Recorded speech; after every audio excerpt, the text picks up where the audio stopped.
Je vais vous parler de la création d'entreprise. Comme je dis souvent, beaucoup d'appelés, peu d'élus. Vous confondez ouvrir une entreprise sur Internet et gérer une entreprise. Pas du tout pareil. Je vais commencer par la liste des erreurs. Premier point, vouloir créer son entreprise en 3 mois. Non, pas vraiment. 2. Commencer par le site Internet. Ce qui est un petit peu idiot, pour la bonne raison qu'entre le début de la création et la fin de la création, on s'est aperçu des fois qu'il y avait 3 galaxies. Donc, pas la peine de faire du travail qui sert à rien. C'est la base. 3e erreur, travailler 35 heures. Je crois pas. 4e erreur, se prendre un salaire de ministre. Non, pas vraiment. Non, franchement, je vous jure. 5e erreur, alors ça on l'a vu 25 000 fois. Fixer un prix de vente plus bas que le vrai prix en pensant je vais avoir plus de commandes. Bien sûr, bien sûr. Tu vas m'expliquer comment tu remontes ton prix? Impossible. Alors, hop, terminé, on n'en parle plus. 6e erreur, ça on l'a vu aussi. Ignorer son conjoint. Il y en a un qui a frôlé le divorce. Donc on évite d'être bête. Si. 7e erreur. Motus et bouche cousue. J'ai eu un créateur, en plus c'était un dossier industriel, donc le top. Il était sympa mais un peu bavard. Je lui ai dit d'arrêter de parler à tous les vents. Il m'a pas écouté, il s'est fait voler son projet par un industriel. Alors ce que je vais vous demander, ça va pas être simple. C'est-à-dire, je vous demande de dire sans dire tout en disant. Ouais, challenge. En revanche, ce que vous faites, alors vous allez voir sur Internet ou vous demandez à votre copine lire, c'est un document de confidentialité. Qu'est-ce que c'est? C'est une petite bafouille. Quand vous allez voir quelqu'un, vous lui présentez, vous lui demandez dater, signer, si possible tamponner, ça serait pas mal. Et quand il va vous voir arriver avec ça, il va faire « Ah, elle connaît, ben oui, prends-moi pas pour une courge ». 8e erreur. Alors, on en a vu qu'il y avait des égos surdimensionnés qui se croyaient au-dessus de tout le monde et qui disaient « Ouais, mais moi, facile, je vais créer tout de suite et je vais être millionnaire. » Ouais, bien sûr. Alors, quitte pas ton boulot, s'il te plaît. Non, ça marche pas comme ça. Vous sécurisez financièrement. On a vu, il n'y a pas si longtemps que ça, un créateur qui avait des problèmes financiers. Vous avez du mal à avancer sur votre projet pour la bonne raison que vous avez déjà votre cerveau plein de problèmes à régler. Donc, on évite. Maintenant, alors, autre chose aussi, je dois vous dire qui est important, il n'y a pas d'âge pour commencer. Vous êtes jeune, vous avez un projet, vous y allez. Il n'y a pas de petits projets, il n'y a que de bons projets. Ça, vaut mieux l'intégrer tout de suite. Maintenant, je vous dis tout ce que vous devez faire sans sauter une ligne. Eh oui. Alors moi, ça fait 17 ans que je suis dans la création d'entreprise, j'aide les gens, donc je maîtrise un peu le sujet. Alors, là, il y a un truc qui coince déjà dans le premier point, c'est qu'on demande à nos créateurs de faire une petite bafouille de présentation. Donc, 3 lignes, qui vous êtes, l'âge, machin, voilà.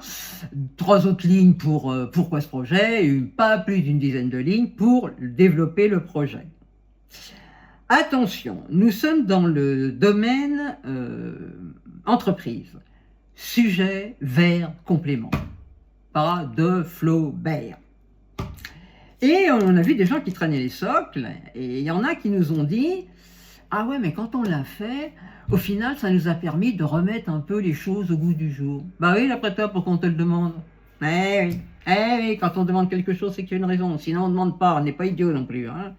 Eh oui. Maintenant, vous allez créer le nom de votre société et votre logo. Alors, le nom de la société, vous le dites tout haut. Ça doit être sympa. Ça doit claquer. Hein? Voilà. Et votre logo, alors selon les domaines où vous allez travailler, par exemple le luxe, il y a des codes. Hein, donc, vous renseignez bien. Et votre logo, alors, si vous mettez de la couleur, je vous conseille de l'imprimer parce que on a vu des logos sur l'écran. Ouais, il faut imprimer un petit peu fadasse. En plus, votre logo, il doit correspondre, non mais je pense à la vitesse de l'éclair, doit correspondre à votre activité. Je vous déconseille totalement de mettre un petit arbre vert si vous êtes dans le pétrole, vous voyez. Arrêtez d'être quand même crétin. Oui, si, croyez-moi. En plus, après, vous déposez votre nom et votre logo auprès de l'INPI, qui est un organisme qui, lui, à réception, va contrôler que déjà tout ça n'existe pas, et une fois que c'est enregistré, c'est le vôtre. Donc vous êtes protégé. Si quelqu'un vous le prend, vous attaquez. Ah bah oui, quand même, arrêtez d'être bête.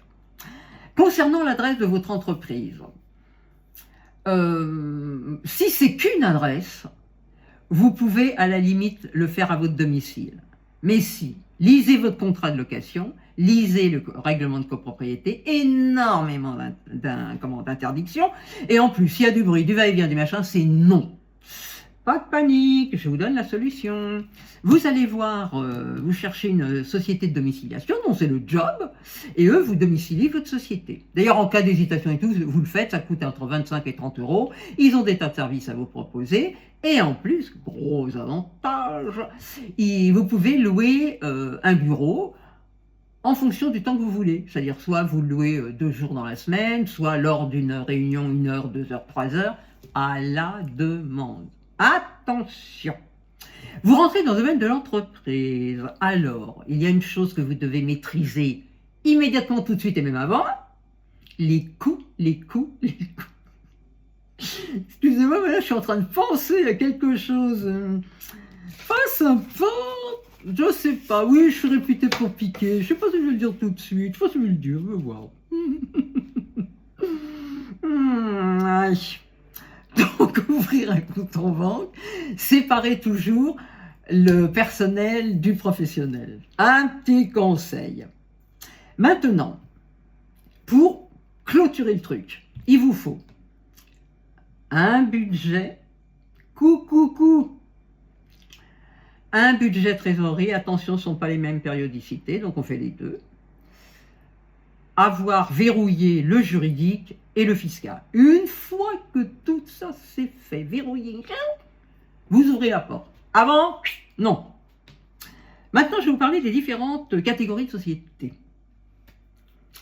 Alors, vous avez l'entreprise individuelle. Attention, si jamais à la protection de vos biens personnels. Alors, le problème qu'il y a avec l'État et qui m'agace prodigieusement, il y avait M. Arnaud qui avait dit qu'il faudrait stabilité fiscale. Alors, rien de stabilité sociale aussi, hein, ça serait pas mal.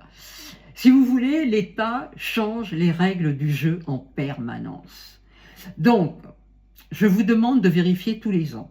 Et l'État change les règles du jeu à une période très précise. Vous pouvez le coincer. Une fois qu'il a enfin fini son budget. Là, vérifiez le fiscal et le juridique. Je vous jure, hein. Soyez prudents, faites jamais confiance à l'État, c'est la base, c'est la base. Donc après, vous avez les autres sociétés, SARL, SA, SASU, machin. De l'entreprise individuelle à tout ça, vous avez besoin d'un expert comptable parce qu'il vous faut un bilan, l'IAS fiscal et TVA. Donc là, vous n'y coupez pas, et ça, ce sont des coûts. Maintenant, je vais vous parler du statut auto-entrepreneur. Beaucoup de gens en connaissent, personne ne maîtrise. Allez, quand même. Alors, 2 rôles. Soit vous avez un petit job en plus, déclaré, bah oui, il faut arrêter d'être bête aussi, hein. Ça vous donne des points retraite. Vous devez, dans tout ce que vous faites, être gagnant. C'est la base, ça aussi. Et tester votre activité. Alors, mieux, c'est difficile. Je vais vous expliquer pourquoi. Alors, attention, dans le statut auto-entrepreneur, on ne déduit aucune charge. Ça vaut mieux l'intégrer tout de suite. C'est pour ça qu'il faut un budget. Et je vais vous expliquer comment ça fonctionne. Alors déjà, 3 catégories. Dans chaque catégorie, vous avez pour chacune un chiffre d'affaires plancher. Si vous le dépassez la première année, vous avez le droit de continuer la deuxième année. Si vous le dépassez la deuxième année, terminé, vous rentrez dans les autres sociétés. C'est arrivé à un de nos créateurs à la fin de l'année. Vous avez dans chaque catégorie 3 taux de charges sociales et dans chaque catégorie l'abattement fiscal. Vous savez, le meilleur service qui existe dans l'État, ce sont les impôts. Ah oui, je sais, ça énerve, mais c'est quand même la vérité. Quand ils ont créé le statut entrepreneur, ils ont voulu faire, pour une fois, un truc light. C'est-à-dire plus simple, c'est pas possible. Ne dites pas le contraire, s'il vous plaît, c'est faux.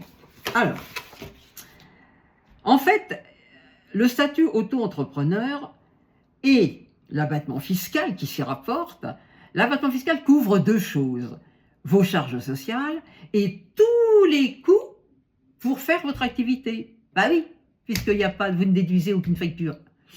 Et ça, les 2 ne doivent pas dépasser l'abattement fiscal. D'où le budget à vérifier, parce que si ça dépasse, c'est que ce n'est pas le bon statut. Il faut revoir un peu les choses.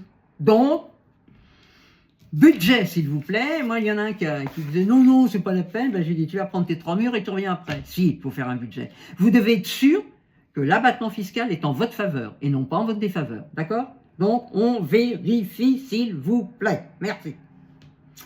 Maintenant, je vais vous parler de différentes petites choses, notamment les conditions générales de vente.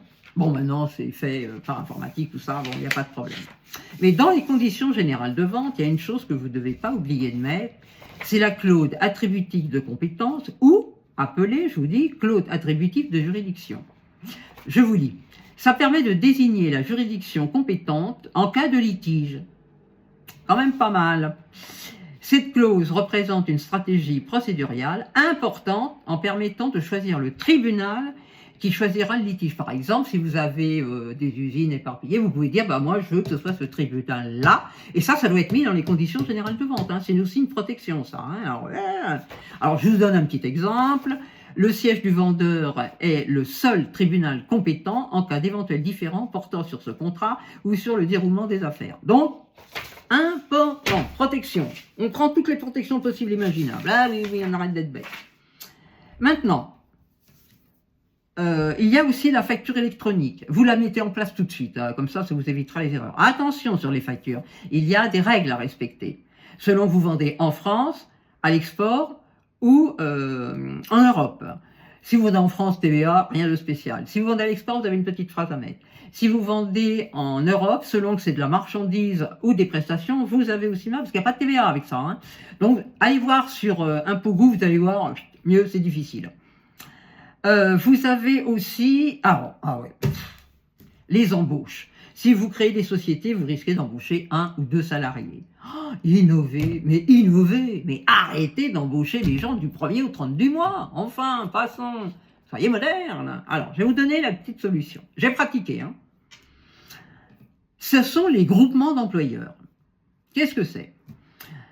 Moi, par exemple, j'étais salarié du groupement et me dépêchais dans différentes sociétés. Donc, dans un mois, je travaillais en moyenne pour 4 entreprises, grands groupes, PME, PMI. Intellectuellement génial. Hein. Et surtout, l'entreprise chez qui je travaillais recevait une facture de prestation. Pas mal, hein? Hey, vous avez les charges sociales. Coucou. Et surtout, vous les prenez au temps passé. C'est-à-dire, vous pouvez avoir un directeur financier 2 jours, une personne qui fait la paye 3 jours, la compta, tout compris, hein, contrôle gestion, machin, etc. Une semaine. Vous voyez l'intérêt? Bah voilà. Donc pensez toujours, quand je vous le dis, je vous jure que c'est vrai, les coûts.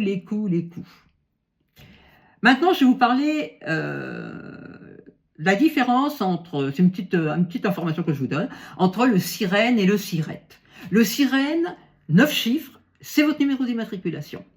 Le sirette, c'est 9 chiffres, plus 5 chiffres qui commencent toujours par 3-0. C'est le lieu géographique de votre siège social. Donc, c'est là où vous avez été inscrit. Donc, vous le mettez sur tous vos documents. Vous précipitez pas à faire des cartes de visite, s'il vous plaît. Il faut que tout soit complet dans les cartes de visite. Hein. Et un petit truc que je vous dis en plus, le devant de la carte de visite, nickel chrome. Derrière, mettez les 2-3 sujets sur lesquels vous proposez vos services. Parce que le mec, quand il va regarder votre carte de visite, il dit « Ah oui, c'est vrai, celle-là fait ça. Hein » Faciliter la vie des gens, croyez-moi. Maintenant, je vais commencer le point négatif de la création. Parce qu'il y en a un. Ce sont les banques. Si jamais vous avez besoin d'un prêt, waouh, là le parcours du combattant. Nous avons les banques les moins téméraires et aventurières au monde. Ils ont fait capoter des projets. Ah ouais, non, mais là c'est... Or toutes. Il y en a qui disent, oui, mais là c'est bien. Non, j'ai eu le cas d'un ami, là, je peux vous dire que c'est pas bien. On lui a proposé 1,4 million, en fait, on lui proposait 140 000. Vous voyez la différence, hein, bah, tu gères pas de la même façon, hein, donc on arrête. Donc, si quelqu'un de riche, ou ayant bien les moyens, voit ma petite vidéo et se dit, wow, tout qu'on fait c'est sympa, je voudrais aider les gens, qu'il se fasse connaître, hein. Merci. Maintenant, je vais vous parler 3 petits mots sur l'IA. On ne peut pas aller contre le progrès. Ça, c'est pas possible. Donc, vous en faites votre copine, vous vérifiez tout et tout. Parce que quand vous créez, elle est là derrière, là. Elle vous guette. Donc, regardez bien le projet, en quoi l'IA va intervenir. Et puis surtout, 3 sites importants. ImpôGouv, URSSAF et Légal Place. Ouah, génial, je valide. Alors, c'est tellement chiant, croyez-moi, quand je valide, c'est que c'est bon. Ils vont vous faire le fiscal, le juridique et les comparaisons entre les différentes sociétés, par exemple, auto-entrepreneur, SASU, etc. Donc, voilà. J'espère vous avoir aidé, avoir un peu ouvert les écoutilles. Soyez aventuriers. Comptez pas sur les autres, comptez sur vous. En revanche, faites-le correctement, s'il vous plaît. Et je vous souhaite une belle création et du succès de préférence. Bah oui, quand même.